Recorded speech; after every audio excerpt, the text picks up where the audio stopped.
Yo, what's happening folks? Clarke here, new set of videos on this new channel. I don't know what we're going to call it. Welsh Walker, Wibble Walks, something like that. I've been walking around the Vale of Glamorgan this morning for a specific purpose, but anyway, at the moment I'm outside Cosmeston Medieval Village, which is this spot behind me. Quite a popular location setting for films and TV. I'm just outside Penarth, just down the road from Cosmeston Country Lakes, and the road down there is the road towards Sully and Barry Island, where they also make Gavin and Stacey. However, the reason why I'm on this walk today is to show you, if you're watching, a site of historical significance and intrigue. If you are a subscriber, or because you're watching the channel, you'll know that I like to talk about Wales, and there's lots of things about our country which I find intriguing and fascinating, even the bits which are frustrating and kind of piss me off. And that's something I'm going to talk about today, just in a couple of minutes, when we get to the site in question down the road. So here you can see it's on Lavernock Road between Penarth and Sully. It's just outside Cosmeston Medieval Village, which is here, and we're going to walk down there now. So I'll see you in a couple of minutes. Ta-da! Basically, you can get here either from Penarth or from Sully. Today I've come from the Sully end purely because I've dropped off my kids near Ysgol Penarth, which is on Sully Road, which is from the other side of town. Normally I would approach this walk from the Penarth end. I'd go through Penarth cliff tops and onto this like a public footpath onto the coastal area, but today I'm going to exit the walk through there. So we'll be able to show you some quite nice south of Wales rugged coastline where they make a lot of TV as well, like Doctor Who, down on the way home. But until then, I'm just going to walk down to what you will discover in a couple of minutes. Right, so where was I? Talking about things about Wales which are intriguing and frustrating, and probably the biggest example of this is the neglect that we have for our own selves in terms of a national collective, and that probably manifests most profoundly in the neglect of our own history, particularly when the history of the other, or kind of the greater whole, i.e. the UK or Britain, is taken as an advantage, for example. Sorry, not advantage, is taken as superior or supersedes the Welsh history. And this is, you could give an example in the fact that we learn all about Shakespeare in Welsh school, but we don't learn about Dafydd ap Gwilym. The fact that we learn about the kings of England, but we don't learn about the kings and the princes of Wales. The fact that we all know 1066, yet none of us really know 1282 or 1536.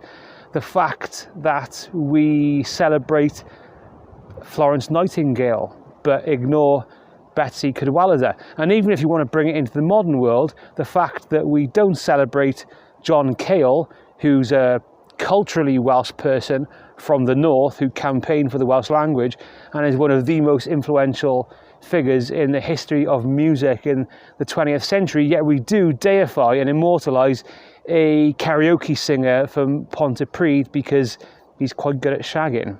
However, this is an example of a culturally British, and normally the sort of area that the Brits love to celebrate, artefact or place or location or moment which is completely ignored. And there's a little clue to it in the plaque which is behind me, which I'm going to turn around and show you a little bit closer now. The last time I walked here, which was a couple of years back, all this bushland around here was just overgrown and you could barely see anything. And of course it was filled with like litter and bits of rubbish, which was really quite depressing. However, it seems that the council have been down here and cut it back a little bit. And we're just a couple of 100 metres, maybe even less, away from the moment in question. In fact, I can see it right ahead. Here we are. That's the Bristol Channel, and even you can even see Mordor just across the water over there. But this is the area and the spot which I want to show you today.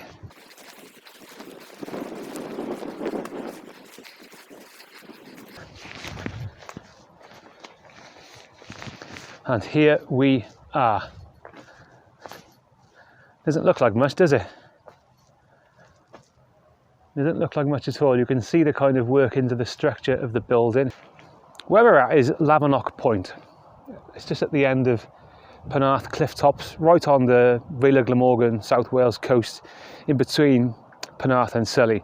Now this building behind me has surely got worldwide historical significance, and what happened here was the world's first ever open air cross water, in effect, international radio broadcast and communication was made from this building in 1897, and it was by a man called, I'll get this right, Guglielmo Marconi, who was an Italian fella who was a fluent English speaker, but came to England, not to Wales. He moved to England because he thought he would get more support for his experiments and for his invention in England or the UK. While here, he met a man called George Kemp, who was a local man from Cardiff, and after a couple of failures to find a site to test out his radio signal equipment, Marconi was told that this spot here, Lavernock Point, would be an ideal spot to test out his radio machine, which sent Morse code's message over the water over to Flatholm Island, which is just about 3 miles in between Wales and Somerset over there. So I'm not sure if Flatholm is technically Wales. I think it is. I think it belongs to us in that way. But he was the first person to send these radio messages over the water, in effect, to another mainland, almost you could say to another country. The first time ever in the world it was done from this building. And look at the place. There's nothing here. The building's almost hidden. It's completely dilapidated. Last time I was here there was graffiti there, and there's just nothing here to celebrate it. And what I was talking about earlier is this is even more surprising to me. If this was the spot where a famous Welsh speaking nationalist had made the world's first radio broadcast or something like that, then that would be, I'd expect that, because as Wales we shy away from those sorts of heroes and tend to focus on the Brits.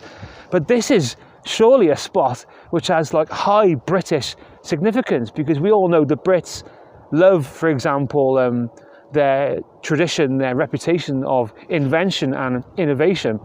And we also know that the Brits absolutely love talking about both the world wars, and surely this the use of Morse code transmitting across the open air onto another part of the world was shortly became very important tool in fighting and winning both world wars. So this is what kind of confuses me about it, is that this isn't a culturally Welsh site of significance, it's a culturally British site of significance, and absolutely nothing is made of it. If this was in London, I suspect it would be a World Heritage site. Kids should be able to go in there and like have a look at some information. They should be able to go in there and send a Morse code message to the other office over on Flatholm, where they should be able to communicate with a guy, and they should have some context for that moment in history.